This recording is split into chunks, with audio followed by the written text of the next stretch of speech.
জানো তো, কিছুদিন ধরে মনের মধ্যে কেমন একটা অস্বস্তি কাজ করছিল। মনে হচ্ছিল একটু মায়ের কাছ থেকে ঘুরে আসি।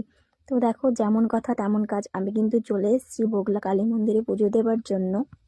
আমি একা না, সাথে আমার মাও রয়েছে। যেখানেই যাই আমি কিন্তু মাকে নিয়েই যাই, মা ছাড়া আমি একদমই চলতে পারি না বলতে পারো। তো যাই হোক, এই যে মায়ের মন্দিরে পৌঁছে গেছি আর পুজো করতে কিন্তু বসেও গেছি। তো এই যে মা আর আমি, তো অঞ্জলি দেওয়ার একটু দেরি আছে। তো ঠাকুরমশাই কিন্তু পুজো শুরু করে দিয়েছে। তো এই যে আরতি হচ্ছে মায়ের, আর মায়ের আরতি দেখতে কিন্তু খুবই ভালো লাগে, মনটা একদম শান্ত হয়ে যায়।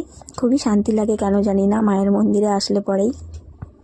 এখন কিন্তু খুব কমই আসা হয়, আগে একটু বেশি আসতাম। তো যাই হোক, কদিন ধরে মনটা কেমন করছিল, মনটা ভীষণ টানছিল। তারপরে এই যে দেখো, বসে বসে মায়ের আরতি দেখছিলাম। তো তারপরেই কিন্তু অঞ্জলি শুরু হয়ে যাবে। আর শীতের মধ্যে কিন্তু খুব একটা লোকজন ছিল না, খুবই কম। তারপরে যাই হোক, আমাদের কিন্তু পুজো দেওয়া হয়ে গেছে, অঞ্জলি হয়ে গেছে। আর এখানে মা প্রসাদ নেবার জন্য দাঁড়িয়েছিল, দেখতেই পাচ্ছ খুব একটা লোকজন ছিল না। কিন্তু যাই হোক, পরে একটু লোকজন এসেছিল। তো তারপরে এই যে মায়ের প্রসাদ কিন্তু পেয়ে গেছি, আর এই যে মাকে দেখার জন্য কিন্তু একটু ভেতরে ঢুকে গেছি, মন্দিরের মধ্যেই আর কি। তো মাকে তোমরা দর্শন করে নাও, কি দারুণ লাগছে না মাকে দেখতে।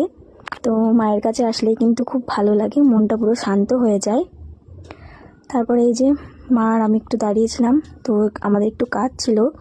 তো তার জন্যই কিন্তু এই যে আবারও দেখো দোকানে চলে এসেছি, একটা মুদিখানার দোকানে।